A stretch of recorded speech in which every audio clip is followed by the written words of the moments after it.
Because artists really aren't in a hierarchy. They're outside of hierarchies. You've watched The Lion King, most of you? Yeah. That's Zazu, you know, the little bird that's the eye of the king. That's the same thing there. So, and that's echoed in this idea as well. So well, that's some more ideas of hierarchies, same idea. This is, right, gold, silver, bronze. Why gold? Gold is the sun. Gold is pure, right? And so the idea is that the thing that's at the top of the hierarchy is incorruptible, because gold doesn't mix with anything else, right? It's the sort of metal that doesn't ever become corrupted. It's a noble metal. It doesn't become corrupted. And so it shines like the sun, and it's associated with what's ever at the top of the hierarchy. And the gold medal is a disc, like the sun, and it's awarded to those people who've occupied the top position and who are manifestations of the ideal. And here's I'll tell you a quick story. So imagine that you're watching an Olympic contest. I found this happens to me very often with gymnastics because the gymnasts are so absolutely unbelievable, you know. So you watch a gymnastic performance, and the person's out there bouncing around like, you know, you can't even imagine doing it. They're so perfect at it. So you see this person, they're going through this routine, they're just absolutely spectacular and flawless at it. You know, at the end they stop and everybody claps and they're all excited to see what a human being can do, and that's why we're in the audience watching, because we want to see what a human being can do. And the judges go like 9.8, 9.8, 9.8, and everybody's thrilled. And then the next contestant comes out and it's like, well, they're just basically screwed, right? It's like this person came out there and was perfect. How are you going to top that? That's an interesting question, because this is a representation of what you do to top perfection itself. And you can do it. And here's how you do it. And you know this, even though you don't know, you know it. So let's say the next contestant comes out and they're kind of shaky because it's like, oh man, the bar's being raised high. So what they do is they put themselves right on the edge of chaos. And you can tell by watching them that they are one bloody fraction of a second from catastrophe. They're pushing themselves farther than they've ever gone in the direction of their perfection. And everyone in the room is so tense they can hardly stand it, right? You can hear a pin drop, and that person is flipping around, and it's just right on the edge of catastrophe. And at the end, they go like this, you know? And there's that gesture of triumph that goes along with that. And everybody rises in one instant and just claps like mad. It's like, well, why? What are you doing? What are you doing when you're doing that? Right? You can't even help it. It grabs you right in the core of your being, and you stand up, and it's an act of worship. That's what it is. And you saw someone go beyond their perfection into the domain of chaos and establish order right in front of your eyes. And you're so thrilled about that. You know, you're happy to be alive, and everyone's celebrating it all at the same time. And it's an absolutely amazing thing. And that's what, well, sometimes that's what this represents, and sometimes that's what this represents. And that's what we're trying to get at, because that's at the pinnacle of the hierarchy, right? Not only are you doing what you should be doing, but you're doing it in a way that increases the probability that you'll do it better the next time you do it. And then you could say, here's another thing to think about along the same lines. And I know we haven't got to Adam and Eve yet. You tell your kids to play fair, right? You say, it's not whether or not you win, it's how you play the game. And you say that and you don't really know what you mean. You feel kind of stupid saying it even though you know it's true. And your kid looks at you like there's something wrong with you because he doesn't know what you're talking about either. But you know it's true. And so here's why it's true. Life isn't a game. It's a set of games. And the rule is, never sacrifice victory across the set of games for victory in one game. Right? And that's what it means to play properly.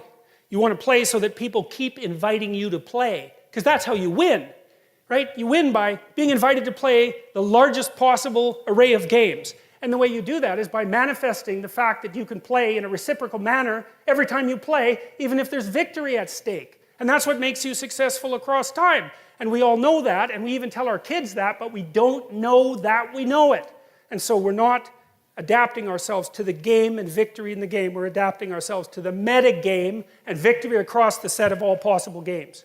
And that's what that's exactly what, as far as I can tell, that's exactly what this is aiming at too. That's the same idea, that there's a mode of being that transcends the particularities of the localized contest. That's the other way to think about it. And to act morally is not to win today's contest at the expense of the rest of possible contests. And again, I don't see that as something that's arbitrary. It's not relativistic. There's an absolute moral stance there, and everyone recognizes it. And I also think it's the key to success. And I would also say it's very much akin in a strange way. Like the person who is the master at being invited to play the largest possible number of games is also the same person. I haven't quite figured out the precise relationship between these two, is also the same person that goes out forthrightly to conquer the unknown before it presents itself as the enemy at the door. They're the same thing. Now, I haven't figured out why that is exactly, but well, I'll figure it out eventually, and when I do, I'll tell you, well, if you're interested. So, okay, so here's some other ideas of God as hierarchical authority figure. So strip the religious preconceptions off what you observe and just look at what you see. Well, look, there's primate looking upward at dominant figure. That's what you see there. Now, it's very interestingly symbolically represented because you have God the Father there with the cross. And I think what that means, as far as I can tell, is that there's a recognition there in the image that the person who's most dominant is the one has the most authority, is the one who's voluntarily accepted the suffering that's part of being. And that's what that picture represents. It's like the authority holds that and says, this is what you have to accept. And that transfixes the viewer because of the fact that it's true. And you think, well, is that true? Okay, well, think about it this way. Do you like brave people or do you like cowards? Well, that's pretty straightforward. And what's the ultimate act of bravery? It's to come to terms with the fact that you're mortal and limited and to live forthrightly regardless. Well, obviously, that's at the core of what's admirable. And why would we presume that that's not the case? We act as if that's the case. It's what everyone dreams and wishes that they could do. I mean, assuming that, you've dispensed with the idea that you're going to be immortal, I suppose that might be worth wishing for too, or perhaps not. Immortal is a very long time. But you certainly want this, and that image says, well, this is what you should be. And we've got that same opening into the sky going on in that image that I showed you before. It's like this is a transcendent truth that constantly remanifests itself across time and space. And Jung would say, it's built into your psyche, that image. Now, there are elements of it that are culturally constructed. It wouldn't necessarily have to be the cross, although the cross is a very old symbol. It's far older than its use in Christianity, and it's been used in many, many religious representations. But that echoes, the soul echoes with that. And then there's Moses up there on the mount receiving the law. And so we'll talk a lot more about that when we get to Exodus. But if we get to Exodus. So, well, look, where does it happen? Well, on a mountain. Well, that's a pyramid. That's up, right? That's up. It's up. It's up in the stratosphere. It's up in the sky where you look upward, okay? And then, so what's happening to Moses? Well, here's a bit of a clue, as far as I can tell. I figured this out partly, again, by reading Jean Piaget, because one of the things that Piaget said about kids was that they first learn to play a game, but they don't know what the rules are. Meaning that if you have a bunch of kids together, they can play a game, but if you take one of the kids out of the game when they're young, say 6, and you say what are the rules, they can only sort of give you a representation. So you take 6-year-old 1 and he'll tell you some of the rules, and 6-year-old 2 will tell you different rules, and 6-year-old 3 will tell you different rules, but if you put them all together, they can play. So they have the knowledge embodied either individually or in the group. The knowledge is there to be extracted. Well, then they get a little older, they can extract the rules. And then they start to play by the rules. And then Piaget's last step was, well, it isn't just that kids play by the rules, it's that they learn that they can make the rules.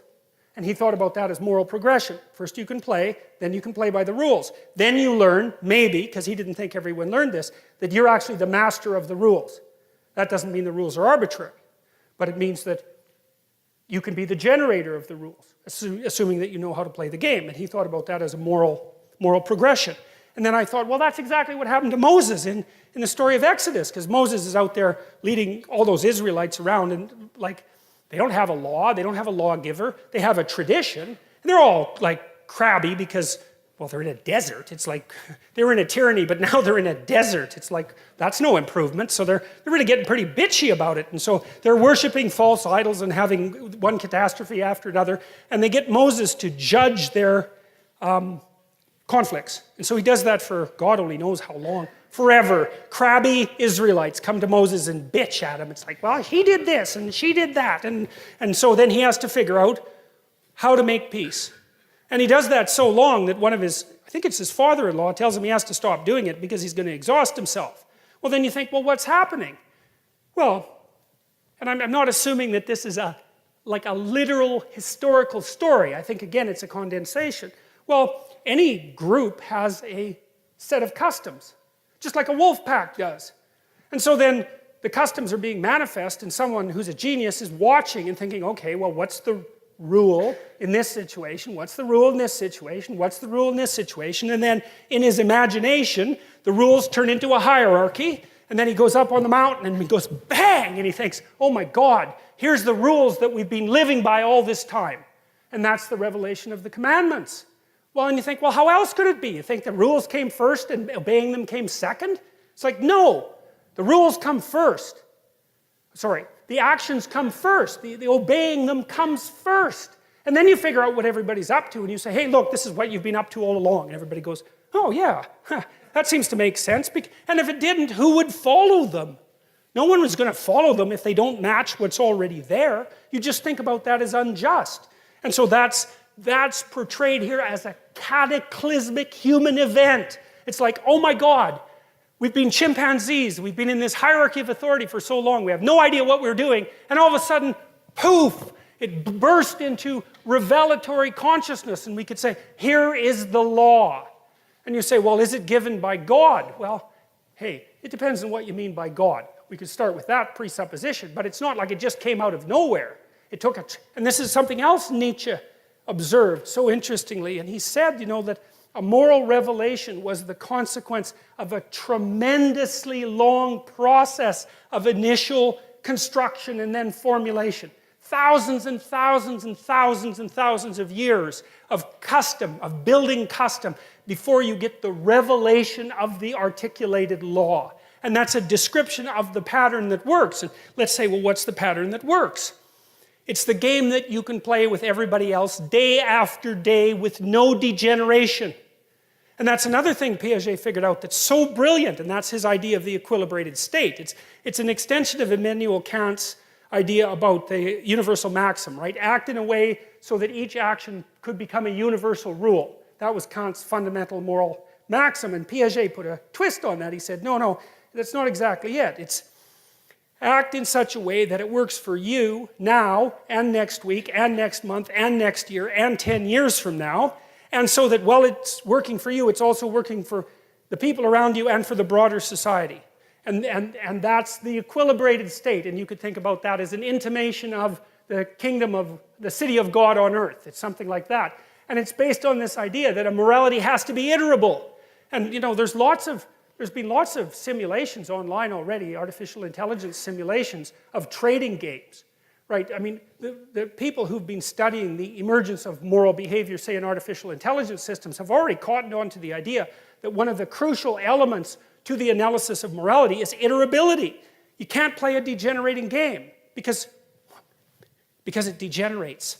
Like, obviously, you want to play a game that at least remains stable across time. And God, if you could really get your act together, maybe it would slowly get better. And of course, that's what you'd hope for your family, right? That's what you're always trying to do, unless you're completely hell-bent on revenge and destruction. It's like, is there a way that we can continue to play together that will make playing together even better the next day? It's what's happening right now inside everybody is they're going, who am I? What do you feel when you say the word I myself? That today I'm not what I think I am. I'm not what you think I am. I am what I think you think I am. So we live in this perception of a perception of ourselves. Hence, my identity is made by what my parents think I should be. My identity is made up by what my college or university thinks I should achieve. I don't think there can be any more fascinating preoccupation than that. Because it's so mysterious, it's so elusive. And at a certain point, I realized, hey, wait a second, you know, if it's so easy to lose Jim Carrey, who the hell is Jim Carrey? At some point, when you create yourself to make it, you're going to have to either let that creation go and take a chance on being loved or hated for who you really are, or you're going to have to kill who you really are and fall into your grave grasping onto a character that you never were. I want you to find your own walk right now, your own way of striding, pacing, any direction, anything you want. Robert Frost said, 2 roads diverged in a wood, and I took the one less traveled by, and that has made all the difference. And that's why there's always an element of profound mystery in the problem of who we are. Because what you are in your inmost being escapes your examination in rather the same way that you can't look directly into your own eyes without using a mirror. You can't bite your own teeth. You can't taste your own tongue. And you can't touch the tip of this finger with the tip of this finger. Doesn't it really astonish you that you are this fantastically complex thing, and that you're doing all of this and you never had any education in how to do it? You know, and then at some point of your life, you have to go, I don't care what it looks like. You know, I've found the hole in the psyche, and I'm going through, and I'm going to face the abyss of not knowing whether that's going to be okay with everybody or not. I believe that if we are honest with ourselves, that the most fascinating problem in the world is, who am I? What do you think you are? We speak of coming into this world. We didn't. We came out of it. You and I are all as much continuous with the physical universe as a wave is continuous with the ocean. The ocean waves and the universe peoples. Basically, when you're really firing and it really works, it's like musicians have said it, or writers say it, you're just channeling. That's why you say that divine inspiration, what just passes, you're just letting it through you.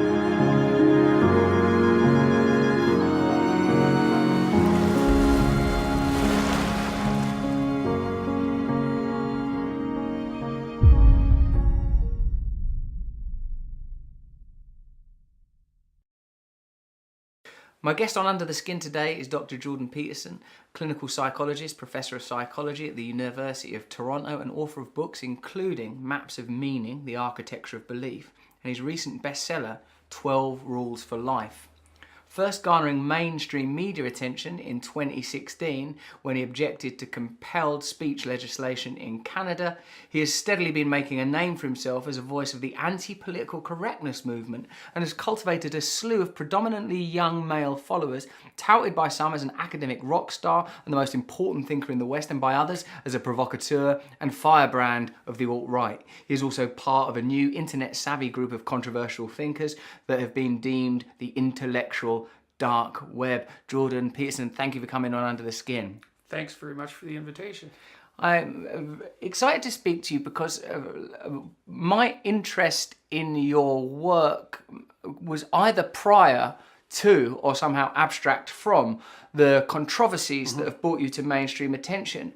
And I was thinking then, as a clinical psychologist, I was wondering about how interwoven the relationship between psychology and mythology and archetypes is. Well, one of the things that happened, I think, was that when the political scandal broke around me in Canada, which was in September 2016, people came to check me out because of the scandal, but they stayed because of the psychology.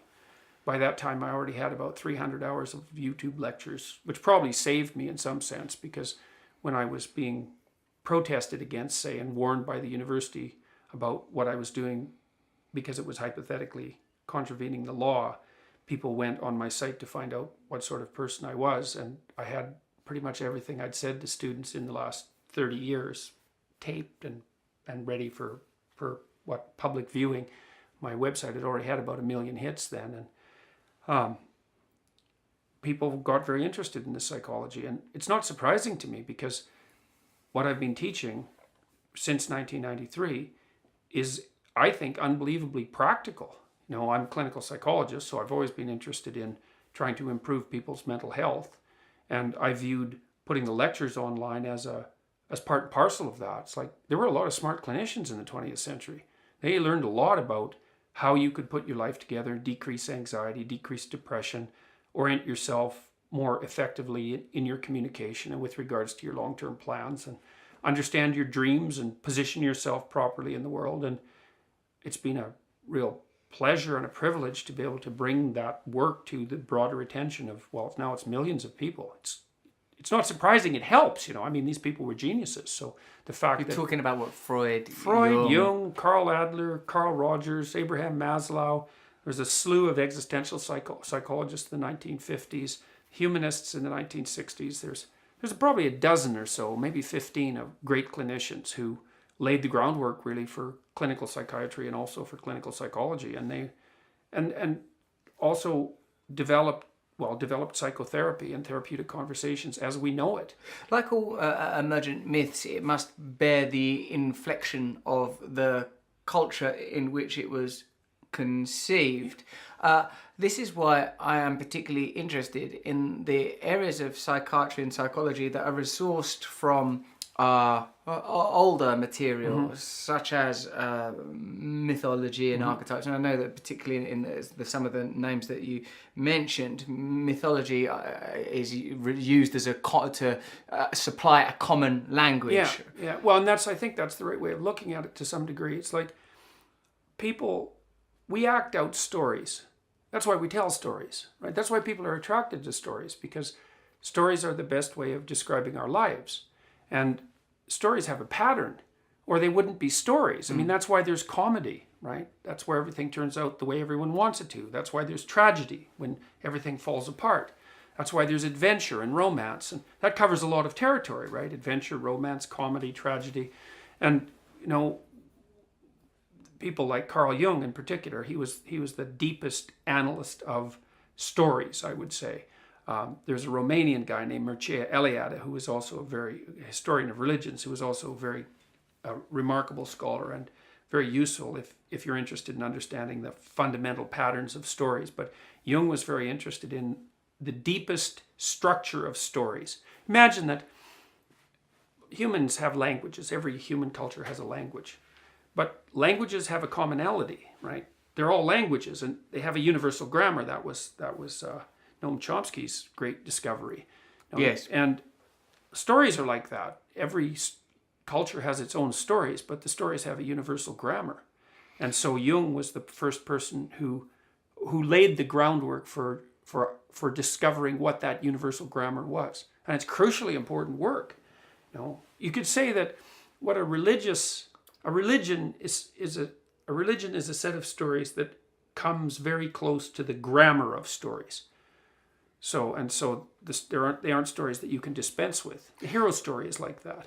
Jung, you say, did great early work in mapping out what might be the etymology or the sort of the ulterior truth from which these patterns emerge. Yep. My interest in this is that because when Jung works with image and mandala in, say, for example, the Red Book, what is suggested by our ability to observe patterns and the fact that we respond to patterns is that there is some kind of universal frequency that we are responding to. Well, I had two clients who knew nothing about Jungian psychotherapy, both of whom were badly fragmented. They were both women. They both had, I would say, variants of post-traumatic stress disorder. They had other problems as well. And both of them produced spontaneous drawings that were first very fragmented and disorganized. And then as they put themselves together and were ordering themselves, let's say, they produced drawings that were increasingly symmetrical and regular and took on the Mandela-like configurations that Jung described. And so that was absolutely fascinating to watch that. And he thought of those patterns as manifestations of spontaneous order. And you see them in cathedrals. Yes. You know, the great rose windows in cathedrals are Mandela's. And the rose windows and the entire cathedral structure is something like, it's hard to describe exactly, but a cathedral is something like the optimal balance of structure and light. It's something like that. And the Gothic cathedrals are also reminiscent of forests, right, with their arching branches and the lights coming through, the light coming through the leaves. It's reminiscent of that. But there's something about the cathedral that expresses the idea of perfect structure, and there's something about a mandala that expresses that, and something about music that expresses that as well. And they're all ways of trying to symbolically represent how things could be if they were put in the proper state of balance. Harmony. Harmony is the right way of thinking about it. Harmony. Yes. Yeah. I suppose all of these forms, the idea that there could perhaps be across the various disciplines, strata and forms of expression, some kind of golden rule, seem to infer a oneness, a truth that in earlier forms of language may be expressed as the idea of God, wholeness, oneness.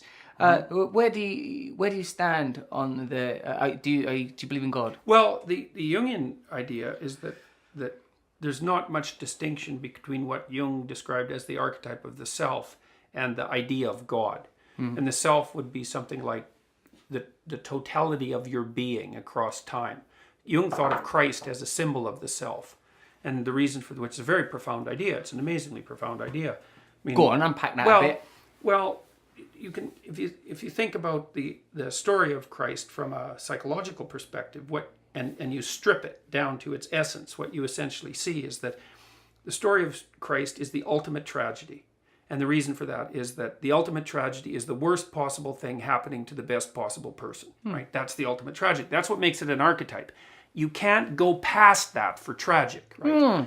So it's an innocent man who is completely sinless, who is working on behalf of only the good and the truth, broken and destroyed, early and young, and betrayed as well. So that's the ultimate tragedy. And so then there's a comedic element to it in the technical sense, because a comedy has a happy ending. Technically, wouldn't it require a flaw? You know, like for it to work comedically, there would need to be a flaw in Christ. Is it that he is God made flesh? Is that the flaw? Well, it depends on what you mean by comedy. I mean, we tend to, as modern people, to think of comedy as something that's humorous, but technically, if you're looking at story structure, a comedy is just a story that has a happy ending, right? That has a positive ending. And that's of course, all. It's the resurrection story that makes Christ's story a comedy. Ta-da! Yeah, exactly. It's like, this went so badly wrong, but there's this possibility of resurrection. And the way that I read that psychologically, and I'm not trying to make any comments about the metaphysics of it, is that there's a part of people that's the self, the Jungian self, let's say. The capital S self that of capital Jung. S self, yes. That is capable of sustaining itself across successive deaths and rebirths. And everyone really understands this. It's one of the things that's most fun to teach people, because, you know, when you're moving through life and you have a plan or a dream and it shatters, you know, someone dies or a relationship breaks apart, or you have a terrible upset in your career, or you become ill in some unexpected way, then everything around you falls apart and you plunge into a chaotic underworld. The belly of the whale. Yeah, that's exactly right. Yes, exactly that. And then maybe you stay there, because it isn't necessarily the case that people get out. You know, people die. People are in despair permanently. But frequently, something tragic and terrible befalls you, and you fall apart. And you learn something profound as a consequence, and you put yourself back together. And when you come back out, you're more than you were when you went in. And that's happening at a small scale. Every time you learn something, you know, if you ever really learn something, it's usually painful. It usually means that you have to recognize that you're wrong in some important way. You have to let that part of you that's wrong die. And then you have to let a Yes. new part of you. Okay, so the self, imagine that you undergo a series of transformations in your life. There are collapses into the chaotic underworld and then mini resurrections. That happens continually. And that's what molds your character. Yes. The self is this thing that manages the transformations that manages all those transformations. So you could say, here's another way of thinking about it. You could identify with what you understand. That's what ideologues do. You could identify with what you don't understand, and that's what sort of seekers after truth identify with. Or you could identify with the process of moving between those states. You know, sometimes you know what you're doing, you know where you are, you're in control, and you can become arrogant and identify with that, and then become too static about it, right? Or you can be in despair and everything is chaotic, and you can identify with that, in which case you're nihilistic. Or you can view yourself as the thing that moves across the transformations. And that's the right way to conceptualize yourself, is you're the thing that maintains constancy across transformations. Because the world is one thing, fundamentally, right? Everything fits together. Cool. So there can't actually be a conflict. If the religious realm exists and the scientific realm exists, they have to be unifiable at some point. Now, the more materialistic scientists, or the more atheistic scientist types like Sam Harris would deny essentially that there's any validity to religious dogma, although he certainly believes that there's a spiritual element to life. So I think that what happened, at least in part, and this is why the work of Jung, to return to Jung, is so important, is that we didn't understand that truth comes in different forms depending on its application. It's a tricky thing. There's the truths that apply when you're attempting to describe the transformations of the material world. And there's the truths that apply when you're trying to determine how it is that you should act while you're alive. And those have to come into alignment, but they're not in alignment right now. And my sense, and this is a sense that's been developed, at least in part from reading the great psychoanalysts, is that fictional accounts, metafictional accounts, even like biblical accounts, which are mythological, are stories about how it is that people should act, not stories about what the material structure of the world is. Like, this is also where the fundamentalists have it wrong, as far as I'm concerned, because the fundamentalists like to think that the account in Genesis is a scientific theory that can be stacked up against other scientific theories. In short, they are materializing the mythic. Yes, that's right. And which is unhelpful. Well, it's not a help. Well, first of all, it doesn't even make any sense, because the materialist types, in any real sense, weren't around until about 500 years ago, right? This was all established by Descartes and Bacon, and, well, Galileo was another player, but those were the two major players that established the scientific method. There weren't scientists before then. I mean, there were very intelligent people who could analyze the structure of the world. The ancient Greeks were obviously very rational and capable of philosophy, but there was no science until 500 years ago. And so obviously the people who wrote Genesis weren't scientists, because there weren't any scientists.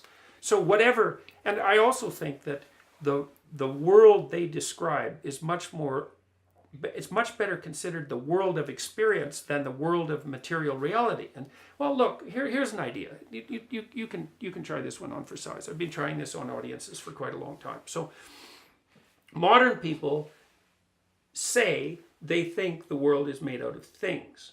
But if you watch them, that's not how they act. They act like the world is made out of potential.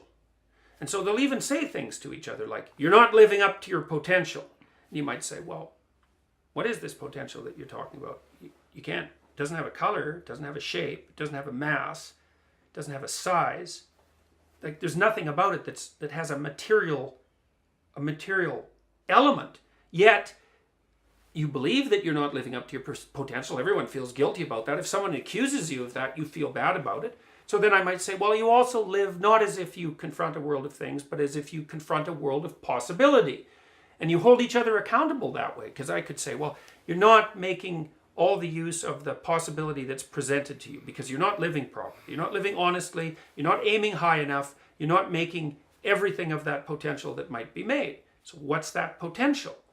Well, in religious stories, that potential, and you see this in the first story in Genesis, is that potential is what God creates order out of at the beginning of time. That's the idea that's expressed in that book, is that there's a potential, whatever that is, and that something acts on it to bring it into reality. And there's a deeper idea in there too, which is a profound idea, which is that the potential, the actuality that you bring out of potential with truth is good. And so there's an ethical element to the story as well. And I actually think that that's a great truth. I do believe that's the case, that the reality you bring out of potential with truth is good. And I think that's one of the most profound discoveries of humanity, the ability to articulate that idea. It was articulated in the first chapter in Genesis. It's a brilliant idea. And it's associated with the idea that human beings are made in the image of God, because God is that which calls reality into being out of potential, but each of us do that as well, in a small way. That seems to me to just be true. Of course, all things that are in the manifest world were once unmanifest. Right.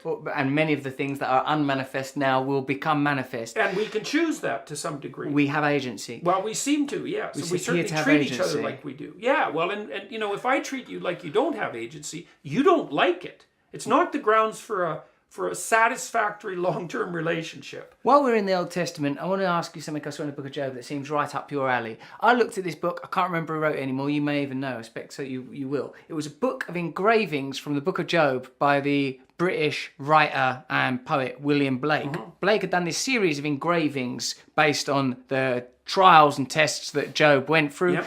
In these series of engravings, Yahweh and Job are depicted as sort of identical. You know, they're one's in a celestial realm, one's in a terrestrial realm. At the beginning of the image, Job and his family are depicted in front of the tree of life. The instruments hang in the trees, the animals are sleeping. By the end of the image, after these various trials, you know, after Job has been tested, and we're to assume, I suppose, that there's been this journey of self, capital S, realization through these trials. The instruments are being played, the animals are awake, you know, and there's a sort of a bright future, and there's some sort of astronomical stuff, i.e. the positioning of the sun and moon is somehow meant to be significant also, and the person that wrote this book is a Jungian. Now, the thing that struck me deep, and I've been struggling with it ever since, is there's a moment where Yahweh shows the behemoth and the Leviathan to Job.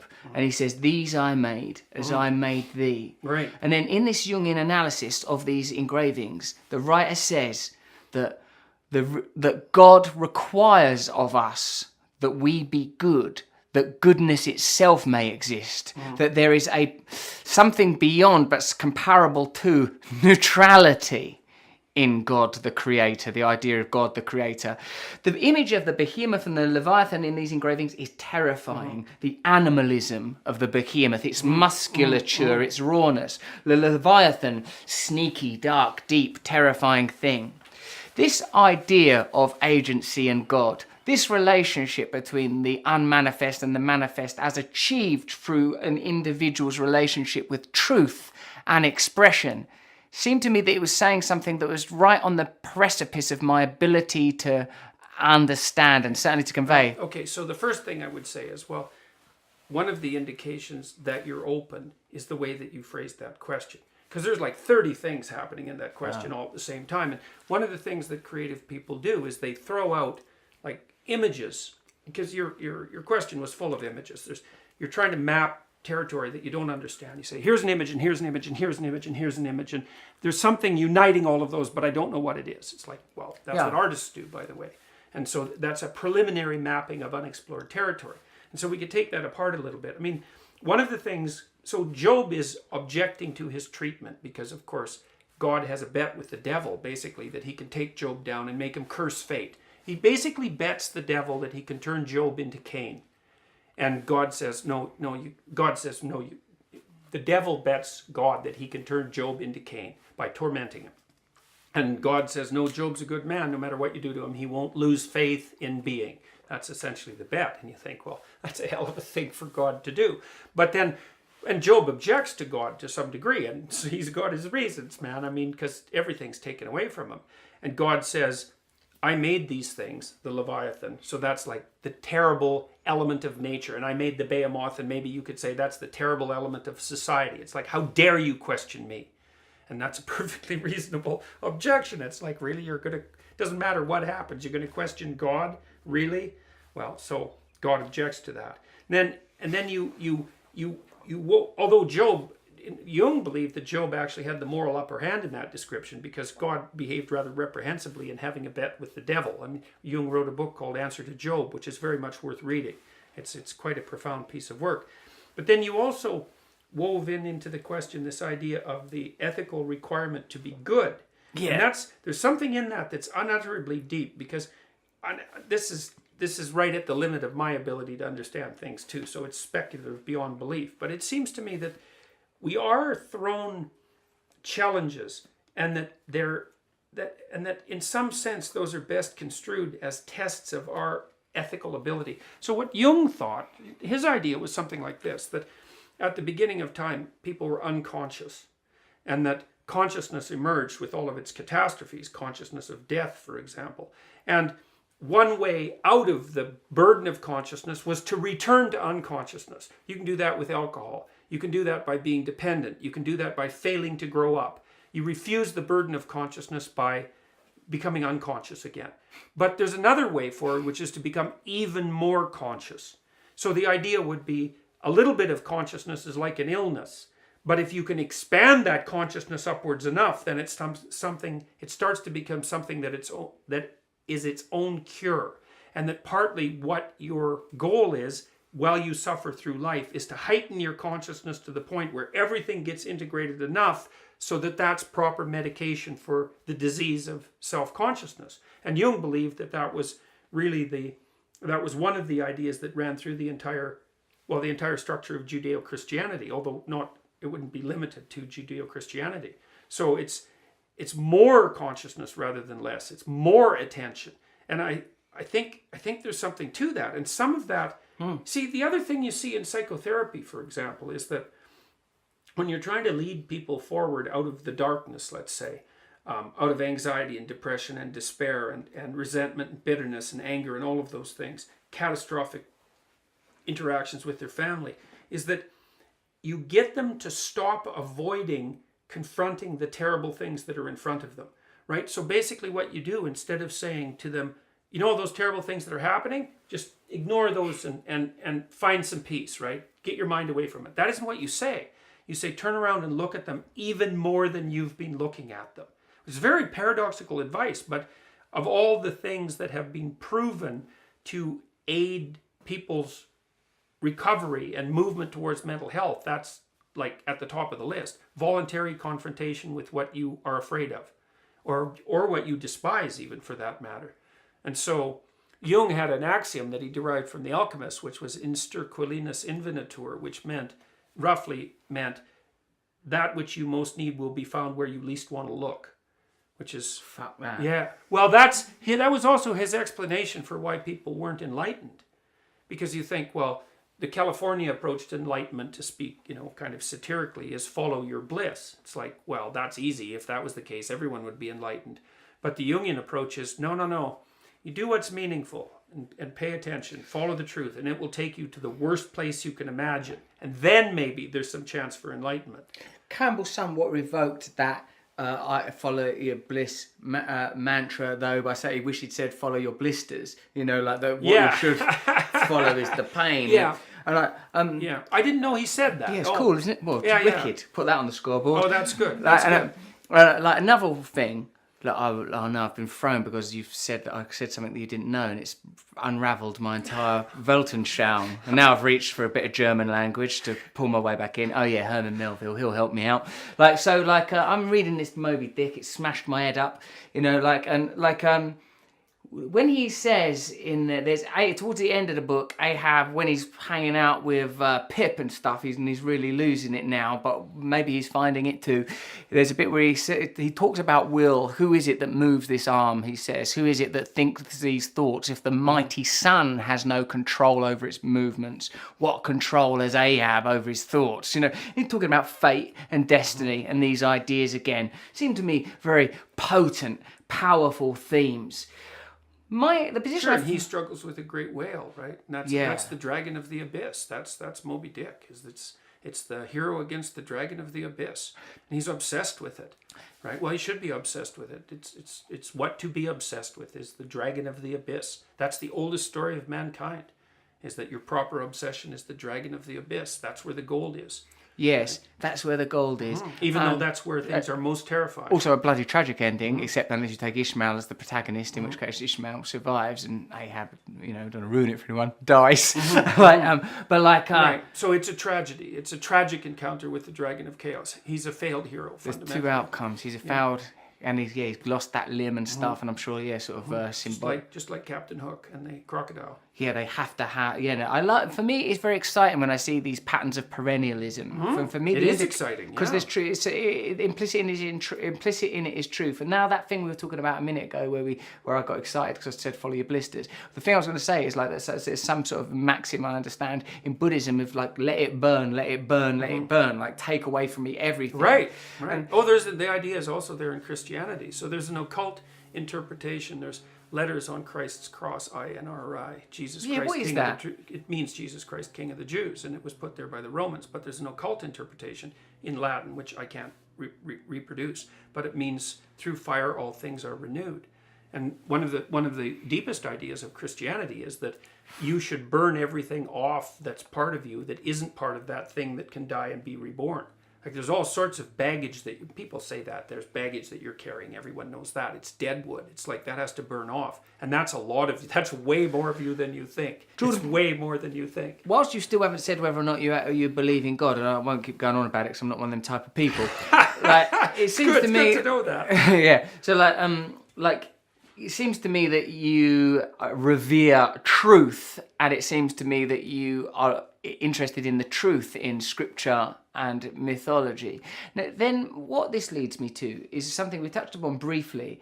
It's about the role of power and the function of morality and ethics and indeed simpler ideas, terms, if not ideas, such as compassion and goodness.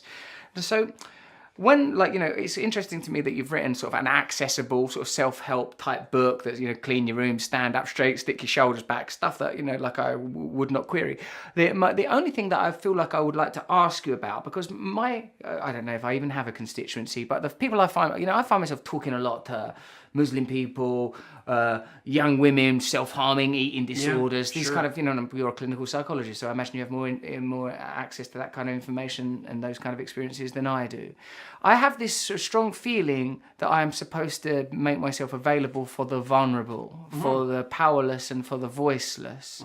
So that's a fine idea. This is the one. The question is, how do you do it? How do we do it? It's hard to do it. Huge bloody question. Sometimes they don't want me interfering in their lives. There is that. Majority of the time. Right. There certainly is that. Well, there's a maxim that's often applied by people who work in old age homes, which is never do anything for the residents that they can do themselves. Right? They can't steal their own money and have sex with their sleeping body.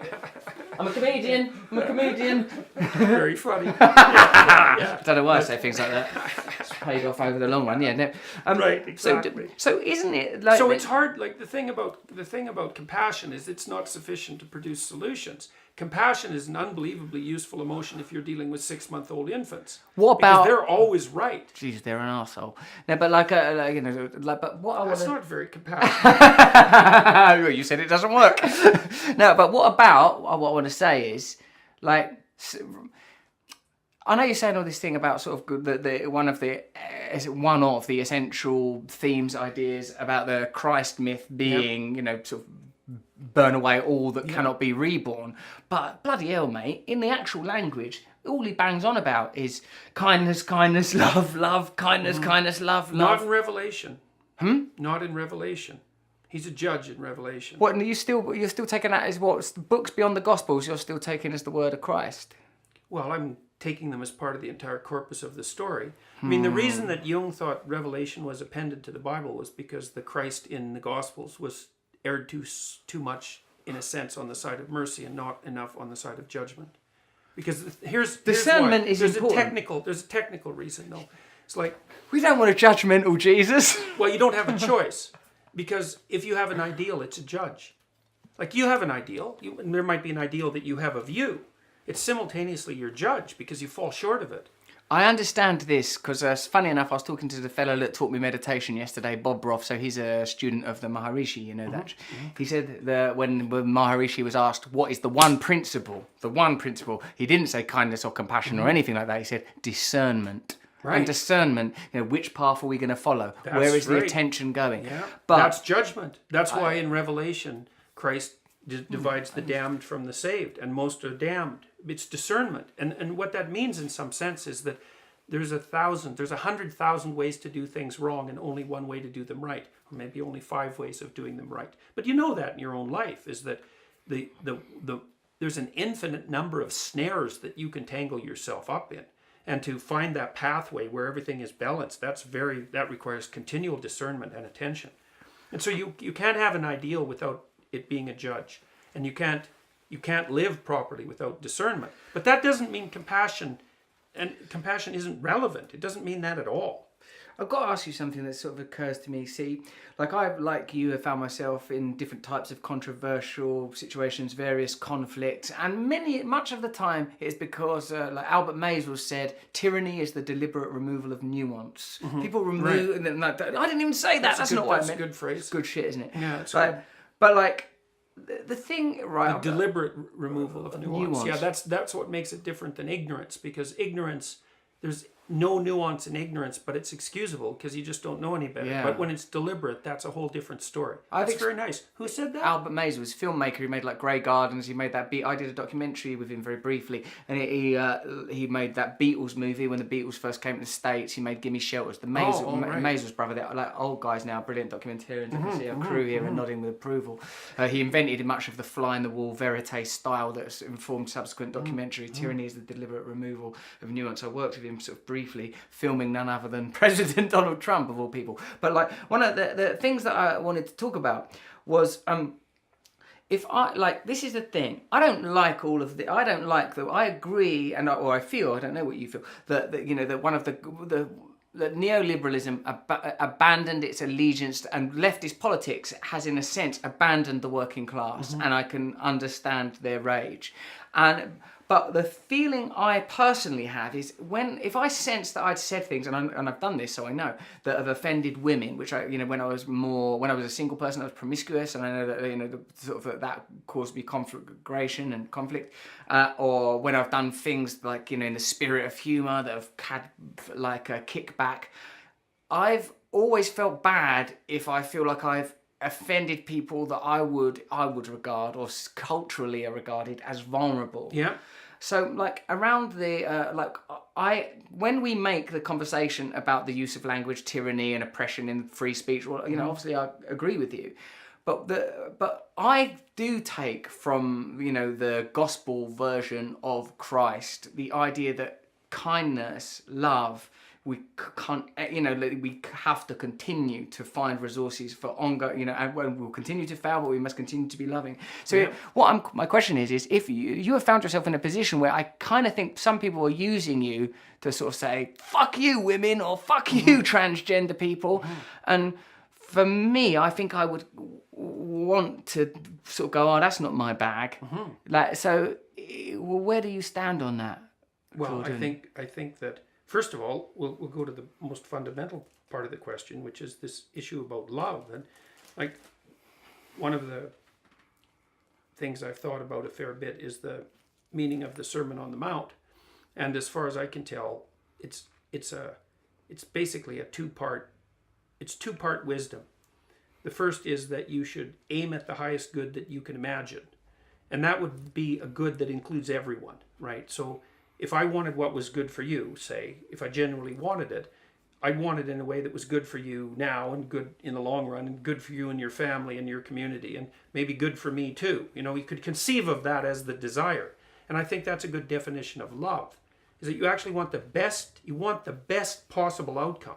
And in the Gospels, of course, that's extended even to your enemies. Yes. Right? Is that, okay, if we're going to have things good, let's have it good enough for even the people that set themselves up against me. Because if the world was running properly, things would be good for them too. And that would be better.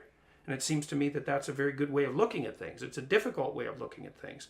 And then the second part of the Sermon on the Mount is something like, having established that as your aim, which is no easy thing, by the way, right? Because you have to be pretty clear-headed and single-minded to actually want that to be your aim. Then you can concentrate on the day and you can try telling the truth. And you can ally. So there's truth and love that are allied together. Truth, love, and attention. It's something like that are all allied together. With regards to transgressing against the vulnerable, I don't think that is what I've done. I think that people have claimed that, but I don't think there's any evidence for it. I mean...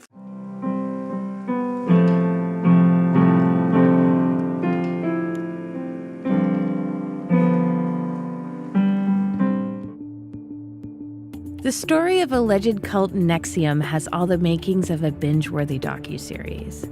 A secretive leader who allegedly had women branded with his initials, wealthy heiresses who helped finance the organization, and a Hollywood actress accused of luring in fresh recruits. Leader Keith Raniere and actress Allison Mack have been arrested and now face charges of sex trafficking and forced labor. NXIVM denies it's a cult and says it's working with the authorities to demonstrate Raniere's innocence. Raniere and Mack have pleaded not guilty and are awaiting trial. Their lawyers wouldn't comment for this piece. But one person is talking. The obsessed former NXIVM employee who broke the story in the first place. I'm trying to write a song that's appropriate for Raniere. And this came to my mind.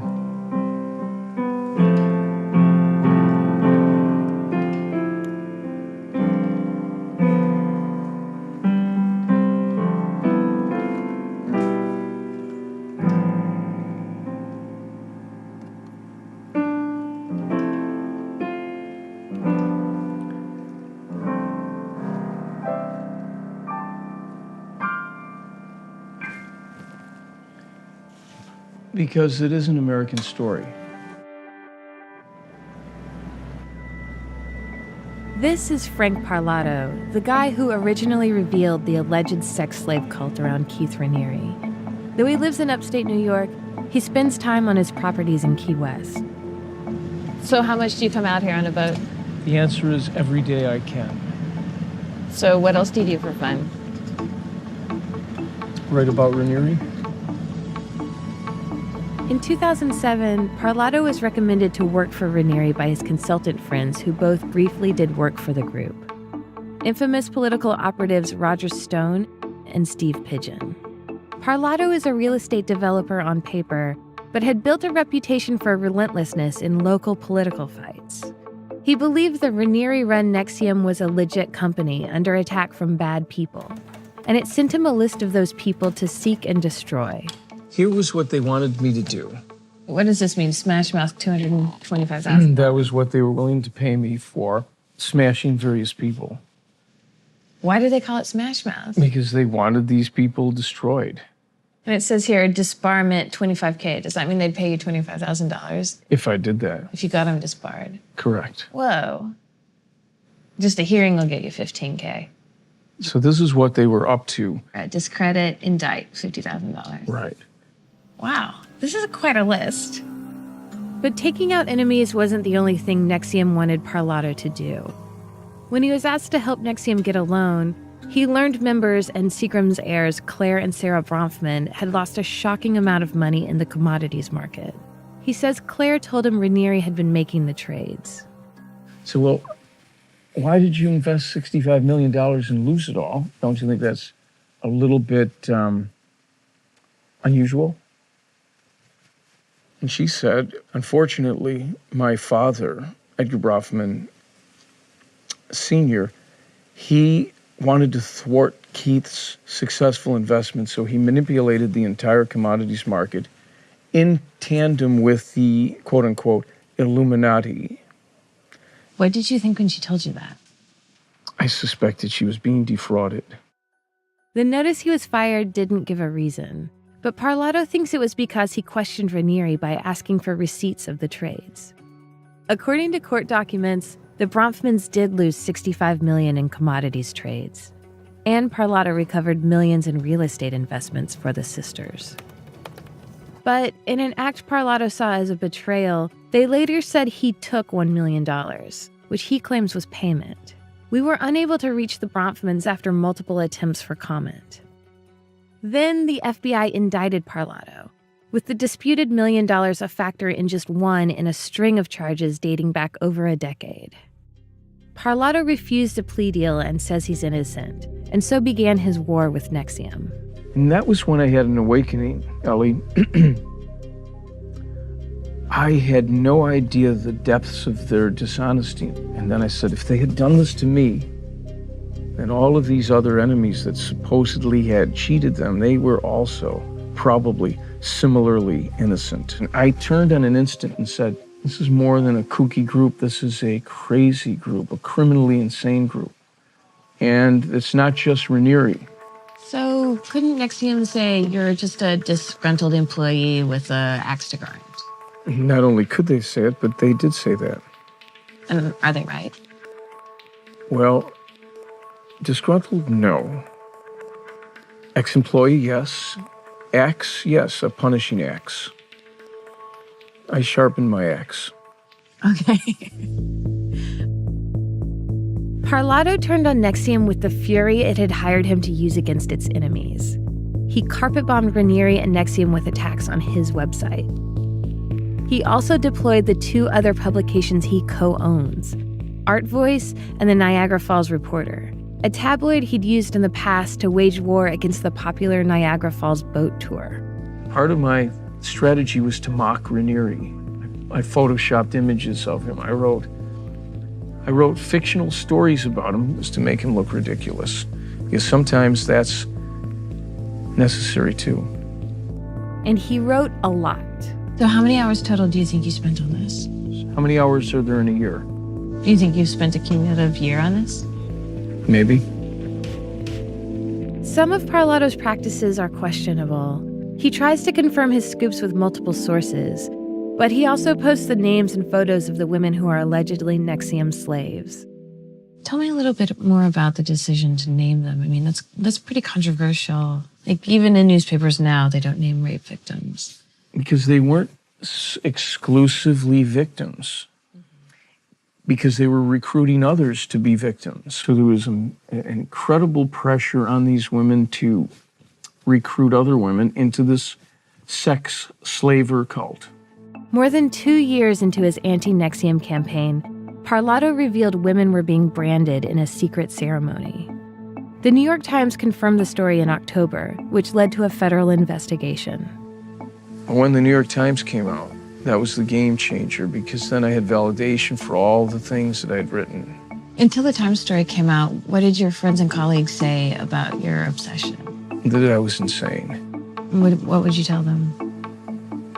I gotta write one more story. There's something here.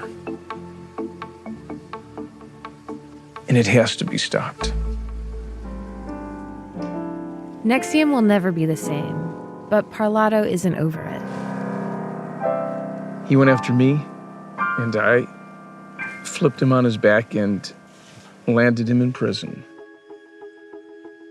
And that's where he is today, as we're speaking here, as inmate number 57005-177. He went to win, and I went to win, and he lost.